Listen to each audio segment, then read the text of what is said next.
In this video, I'm gonna teach you how to connect steering wheel to Mudrunner. It's a very easy process, so make sure to follow along. In this video, I'm gonna give you easy to follow instructions on how to set up any steering wheel model that you have with Mudrunner. I chose to showcase this with the G923, but like I mentioned, this will work with any model. Mudrunner features native support for steering wheels, and this is going to work for any platform where you can play the game.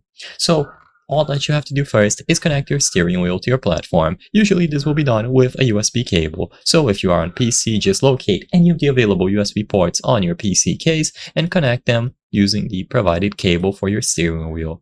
And of course, you can do the absolutely same steps on any PlayStation console and such. Now, if you are on PC, I highly recommend downloading the G-Hub software. This will allow you to set up various different individual settings about your steering wheel, if it is from Logitech, of course, and you can do the exact same steps for other steering wheels. So the most popular choices are going to be from Logitech, so download G-Hub, but if you have another model, just download the respective software, for example, from Thrustmaster. Now, once you have the steering wheel connected, if you are on PC, I recommend downloading the software. If you are on console, it is plug and play. You can just go into the settings of the game.